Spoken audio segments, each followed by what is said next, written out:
The Galactic Council convened in the grand chamber of the interstellar station, its curved walls shimmering with the soft luminescence of starlight filters. The room was filled with representatives from countless species, each displaying their unique forms, tentacles, feathers, scales, and bioluminescent patterns. The air buzzed with agitation as the topic of debate was introduced: the baffling and relentless obsession of humans with all things cute. This species, hissed a serpentine delegate from Orion Prime, jumps into peril for creatures that barely qualify as sentient. Is this behavior not a threat to intergalactic harmony? A holovid played in the center of the chamber, showing a human leaping into an icy lake to save what appeared to be a small, stranded alien creature. The being, affectionately dubbed a flooflet, chirped and flapped its fragile wings as the human carried it to safety. The chamber erupted into murmurs, and this boomed a crystalline delegate from the Nebulon clans. The next projection depicted a human colony building an elaborate sanctuary for alien creatures resembling oversized, glowing hamsters. They call them space hamsters and now refuse to vacate the planet, citing ethical obligations. The murmurs grew louder, punctuated by flashes of disbelief and frustration. A holographic chart appeared, displaying a startling number of incidents involving humans adopting alien fauna. The Council's Department of Xenofauna Relations was under strain, managing endless reports of rescues and unsanctioned relocations. Before the debate could spiral further, a booming voice interrupted: "Summon Captain Parker Sparks Omali." The chamber's central doors slid open with a resonant hum, and in strode Captain Omali, her confident swagger a stark contrast to the tense atmosphere. She was clad in the standard Galactic Fleet uniform, its sleek lines emphasizing authority, though her mischievous grin hinted at anything but compliance.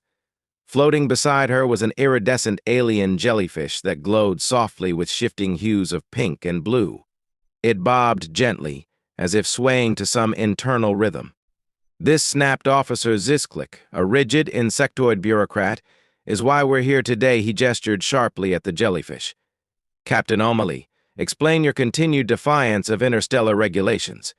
This marks the 8th case of unsanctioned adoption under your record. Omali smirked, folding her arms. It's not an adoption. Bubbles here is my emotional support alien, completely legal under Article 7, Clause 42. Check the fine print. She leaned casually on the holographic projector as Bubbles let out a soft trill, its shimmering body pulsing in time with the sound.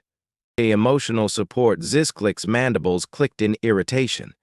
This creature hums incessantly, disrupts station systems, and phases through walls when it sneezes. Omali finished, grinning. Which, by the way, is adorable.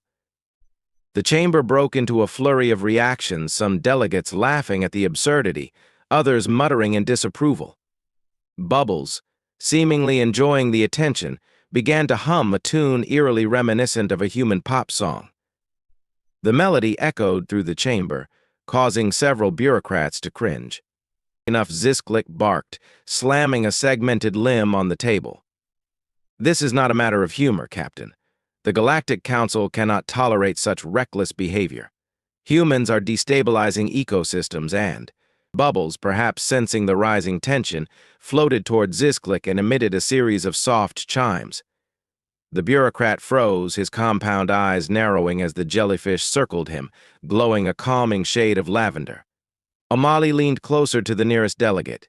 See? She's a natural diplomat. Before anyone could respond, the chamber's lighting flickered. A low, resonant hum filled the room, deeper and more profound than anything Bubbles could produce. The jellyfish froze mid-hover, its glow intensifying to a deep, electric blue. Around the edges of the chamber, ancient symbols began to materialize, their shapes glowing with an eerie, golden light. Delegates recoiled in shock, some shouting in alarm. Guardian glyphs, someone gasped. Omali's grin faded, replaced by wide-eyed curiosity. Bubbles. What's going on? The jellyfish pulsed brighter, and the glyphs grew more vivid, filling the air with a strange energy that prickled against the skin. Omali felt a twinge of something deep in her chest, an inexplicable connection, as if the symbols were speaking to her on a level beyond words. Impossible, Zizklik muttered, his antennae twitching. These symbols haven't been seen in millennia. The chamber fell silent, the weight of the moment pressing down on everyone. All eyes turned to Bubbles, whose glowing body seemed to resonate with the ancient symbols, casting a soft light across the room. Whatever was happening, it was clear this jellyfish was far more than a simple emotional support alien. Omali, breaking the heavy silence, took a step forward. "Well," she said, her voice carrying a hint of awe and defiance, "looks like my girl's got a few secrets." Symbols floated in the air, casting intricate patterns of light that pulsed in rhythm with Bubbles' radiant glow. The deep hum resonating through the chamber seemed almost alive, a vibration that crawled beneath the delegate's skin and filled the room with a heavy, unspoken presence. No one dared to move. The gravity of the moment held them all still as the realization set in something ancient, something far more significant than the petty debates of the Galactic Council, had just awakened. The shimmering glyphs in the air were unmistakable to the older species. They spoke of a time when the Guardians had been more than a legend, their influence stretching across the stars. The Guardians were caretakers, protectors of life in all its forms, and shepherds of balance. They had vanished millennia ago, leaving behind their glyphs as enigmatic warnings. Now, those same symbols glowed with an undeniable connection to Bubbles, a creature that until this moment had been dismissed as a harmless, albeit peculiar pet. "This is not possible," Zizklik rasped, his segmented limbs shaking as he stepped back. "The Guardians are extinct. They must be extinct. They cannot." And yet Omali interrupted, her voice calm but charged with triumph. "Here she is." Bubbles pulsed softly, her glow deepening to a rich, electric blue. The glyphs responded, growing brighter, their golden light illuminating every corner of the chamber. The Council's central database flickered into life, the station's systems struggling to interpret the ancient language. Holographic projections appeared overhead, displaying fragments of Guardian murals scattered across the galaxy-painted walls, carved monoliths, and etched star maps, all bearing the same radiant symbols. The Guardians had been everywhere, their presence woven into the very fabric of galactic history. The murmurs among the delegates turned into a cacophony of fear and confusion. Zizklik's voice rose above the din. "This creature, this human's pet, is the last Guardian, and you expect us to believe she is safe in their care." Omali folded her arms, a cocky smirk on her face. "She's not just safe, she's thriving. You should try it sometime, Zizklik. Love and care go a long way." Before Zizklik could retort, the database projection began translating fragments of the glyphs into text. Words formed in glowing lines across the chamber's center, a message long buried in the annals of time. Guardians entrusted life to the compassionate. Harm the protectors, and the galaxy shall unravel. The weight of the warning struck the room into silence. Even Zizklik, who had spent the entire session railing against humanity's reckless affection, looked momentarily uncertain. The silence stretched as the words sank in, the implications too profound to ignore. Omali finally broke the tension. "I think what they're saying is we're doing just fine. Thanks." The holographic projections shifted, displaying a montage of humanity's interactions with alien species. The images were unflinching in their honesty, showing humanity in all its chaotic, protective glory. A human colony built an entire shelter for a stranded species of glowing, spherical creatures. Calling them light puppies, a deep-sea mining crew paused their operations for 3 months to rehabilitate a wounded aquatic alien, which they later named Squishy. Another clip showed humans braving violent storms to rescue delicate creatures whose feathers glimmered like stardust. The delegates watched, their initial skepticism giving way to something closer to awe. The crystalline representative spoke hesitantly, their voice resonant and melodic. "Is it true that humans often risk their lives for these creatures?" Omali tilted her head, considering the question. "We don't think of it as a risk. We think of it as doing the right thing. Zizklik snapped out of his momentary reverie. And that right thing he spat has destabilized ecosystems, undermined planetary governments, and disrupted the natural order. Humanity's obsession with cute has created chaos at every turn. It's not chaos, Omali said firmly. It's compassion. Maybe you don't understand it because you've never tried. A ripple of tension passed through the room. The crystalline representative turned to Zizklik. Perhaps the problem is not humanity's behavior, but our inability to adapt to it. The glyphs glowed again, their hum returning with renewed intensity. The projections shifted, showing more scenes, but this time they were darker. They showed moments when humanity had retaliated against those who threatened their adopted companions, images of battles waged, lives risked, and entire colonies uniting to protect a single alien creature. The text accompanying the images was blunt: harm their own, and humans will unleash destruction. The delegates recoiled. The warning was clear: humanity's protective instincts were as fierce as they were selfless. For every act of care, there was an equal willingness to defend no matter the cost. The Council had long debated humanity's erratic behavior, but this revelation cast it in a new light. It wasn't just affection, it was an unyielding commitment to the vulnerable. Zizklik, ever the bureaucrat, seized the moment. And this is exactly why Protocol 47 billion must be enacted. These attachments are dangerous. We cannot allow humans to continue unchecked. The crystalline representative hesitated.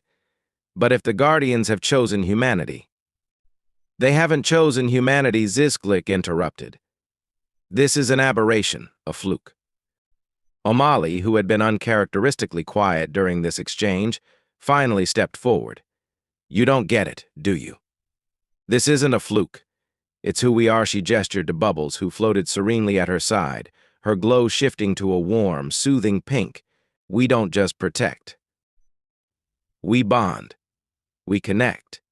And maybe that's why the Guardians left us this legacy, because they knew we'd take care of it. The glyphs pulsed one final time, their light growing brighter until it filled the chamber completely. The hum rose to a crescendo before fading, leaving the room bathed in silence. The glyphs dissolved, their message delivered, their purpose fulfilled. The crystalline representative turned to Zizklik, their voice low but resolute. Perhaps it is time to reconsider Protocol 47 billion. Zizklik opened his mandibles to argue, but the room's mood had shifted. Delegates whispered among themselves, their tones no longer tinged with fear but with reluctant respect. Even Zizklik seemed to sense that his fight was slipping away. Omali smiled, her arms crossed. Looks like the Guardians had it right all along. Bubbles emitted a soft chime, her glow brightening as if in agreement. For the first time, the Galactic Council seemed to understand that humanity's connection to the Guardians wasn't a threat, it was a gift. The council chamber buzzed with tension as the final vote was cast. Protocol 47 billion was enacted, its measures strict and immediate. All humans were to be forcibly separated from their alien companions. Red teams, the council's elite enforcement units, were mobilized across the galaxy, their mission clear: confiscate every alien pet, dismantle every sanctuary, and ensure humanity's obsessive adoption tendencies were brought to an end. News of the decision spread like wildfire. Across the galaxy, humans watched in horror as their beloved companions were labeled contraband. Families who had nurtured alien creatures for generations received notices that their homes would be inspected. Sanctuaries, once vibrant spaces filled with life and laughter, were emptied and locked down. It wasn't long before the resistance began to take shape. Captain Omali wasted no time. Back aboard her ship, she initiated a series of encrypted communications to fellow human pet owners and sanctuary leaders. In her characteristic mix of wit and determination, she laid out the plan: Operation Paw Patrol. They want to take our companions, Omali said, her voice crackling over the secure channel. Let's show them what happens when you mess with humans and their family. The response was overwhelming.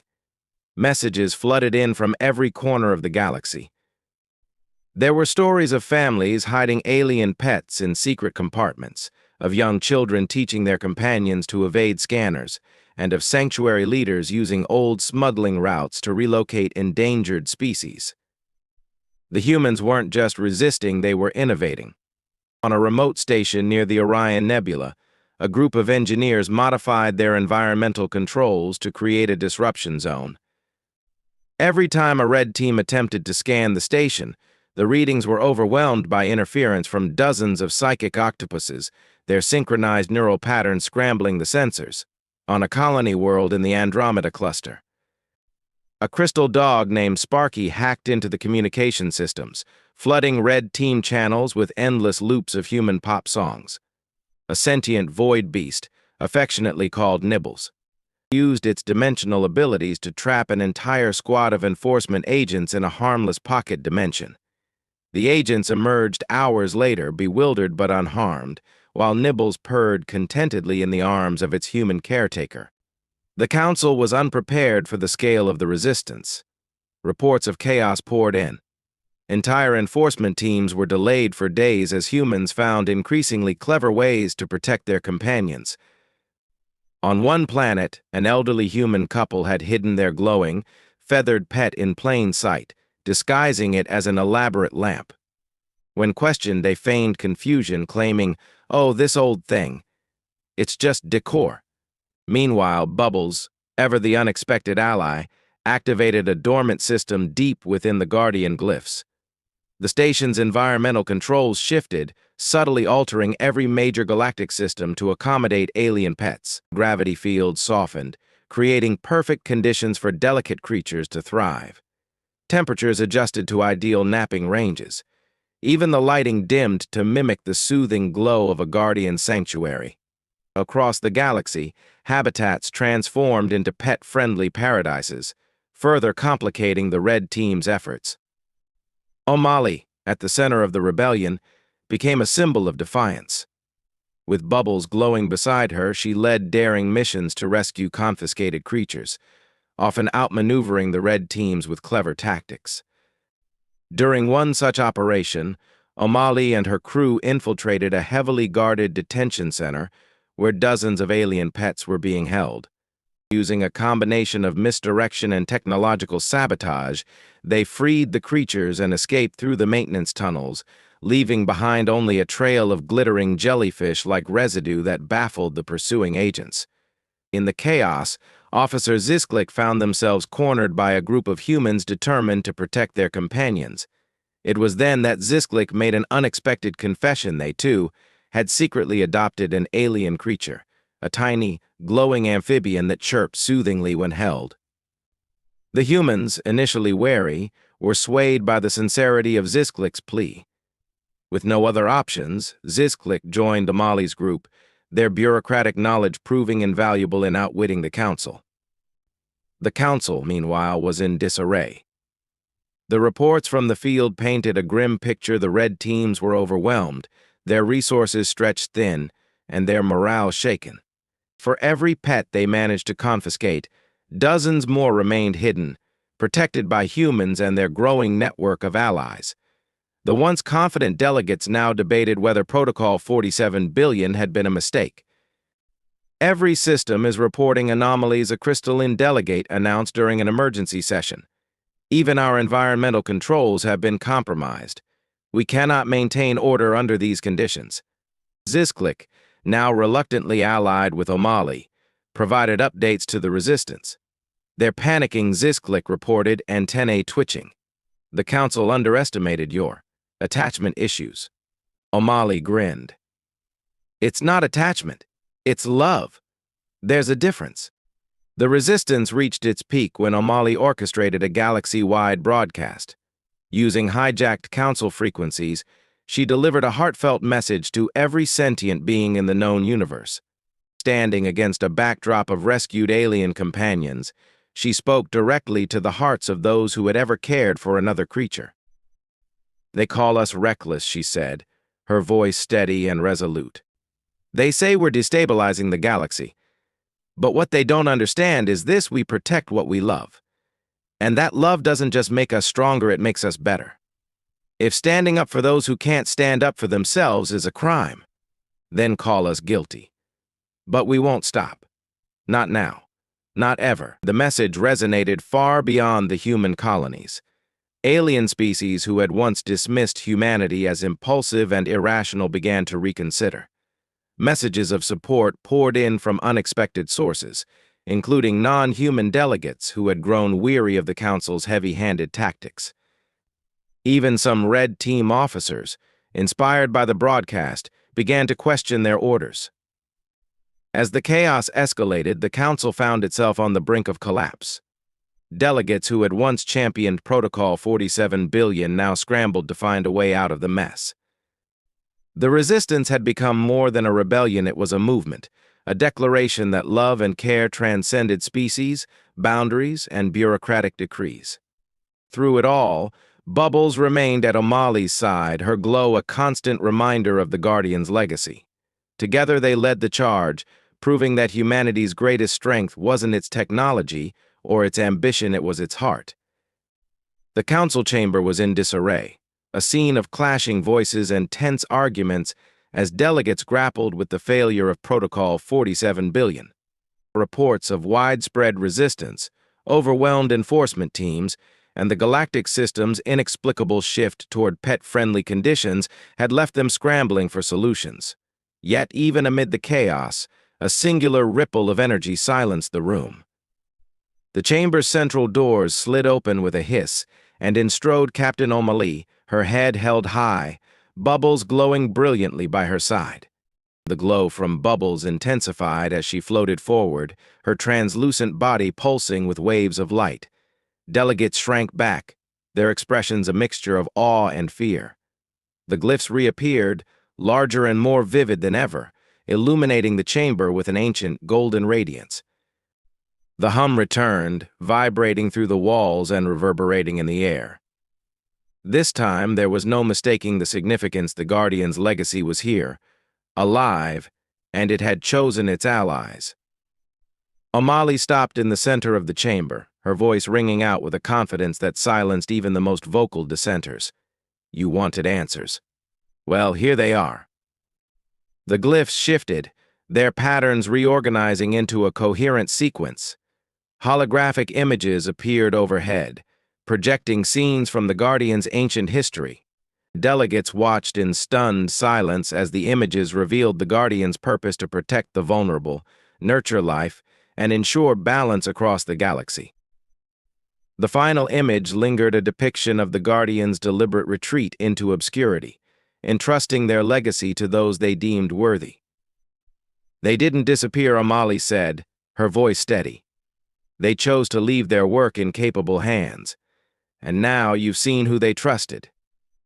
The glyphs pulsed, projecting another series of images, humans shielding alien creatures, nursing the injured, and risking everything to save lives. The message was clear. Humanity's bond with the vulnerable wasn't a weakness, it was the very quality the Guardians had sought in their successors. The silence in the chamber was broken by a deep, resonant voice. The crystalline delegate, who had been among the most skeptical, now spoke with a tone of grudging respect. You mean to tell us that humanity has been chosen as the Guardian's heirs? Omali smirked. It's not about choosing, it's about actions. The Guardians saw what we're capable of, and they knew we'd carry their mission forward. As the glyphs continued to glow, the chamber's atmosphere shifted. Delegates who had been rigid in their opposition now exchanged uncertain glances. The resonance of the glyphs seemed to reach beyond logic, stirring something deeper, a sense of connection, of shared purpose. Before anyone could respond, a commotion erupted outside the chamber. Through the vast, curved windows of the station, the delegates saw an astonishing sight: a massive fleet of ships, each one marked with symbols of human colonies and sanctuaries, accompanied by vessels of alien allies. The fleet hovered in formation, a testament to the scale of the resistance. Lights flashed across the ships' hulls in coordinated patterns, a silent declaration of unity. The Council's comms buzzed with incoming messages, many of them from their own enforcement officers. Red Team operatives, once the feared enforcers of Protocol 47 billion, now stood down, some even confessing their secret ownership of alien companions. A handful had already joined the resistance, citing their refusal to follow orders that contradicted their values. The chamber erupted into chaos once more. "This is treason," Zisklik hissed, his antennae twitching with fury. "The council cannot be held hostage by a rogue species and their pets." Before Zisklik could continue, Bubbles floated higher, her glow intensifying to a near-blinding brilliance. The glyphs responded, projecting a final, profound image, the ancient records of the Guardians, encoded within Bubbles herself. The chamber filled with shimmering light as the records unfolded, showing the intricate designs the Guardians had built into galactic systems, habitats that could adapt to protect life, fail-safes to prevent harm, and guidelines for nurturing interspecies cooperation. It was a blueprint for a harmonious galaxy, one that humanity had unknowingly begun to follow. As the projection faded, Bubbles let out a soft, mournful chime. Her glowing body shimmered with tiny sparkles, like tears suspended in light. The melody she played was haunting, filled with sorrow and hope, resonating so deeply that even the coldest council members felt its weight. Some delegates turned away, their faces betraying emotions they couldn't suppress. Omali stepped forward, her voice softer now. "You've seen what the Guardians stood for, and you've seen what happens when we try to rip that apart. This isn't about humans versus the Council. It's about what kind of galaxy we want to live in." The crystalline delegate, their voice steady and clear, spoke again. "Captain Omali, what do you propose?" Omali met the delegate's gaze, her expression resolute. "Repeal Protocol 47 billion. Let humans and their companions continue what the Guardians started. And if you're so worried about balance, let's create something new together." The chamber fell silent, the weight of the decision pressing on every delegate. Finally, after a long pause, the vote was cast.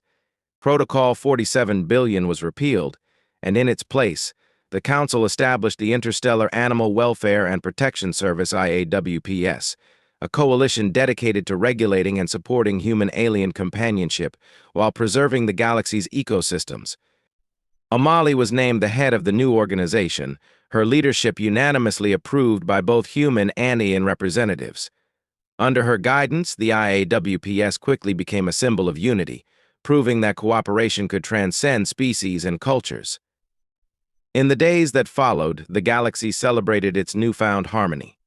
Sanctuaries reopened, alien pets were reunited with their human families, and the IAWPS began laying the groundwork for a brighter future. Bubbles, ever the emblem of hope, hummed softly as Omali stood on the bridge of her ship, watching as humans and aliens worked side by side. The celebration culminated in a massive gathering on the Council's homeworld, where beings from across the galaxy came together to honor the Guardian's legacy. Bubbles floated to the center of the crowd, her glow soft and warm, and hummed a melody that brought tears to many eyes.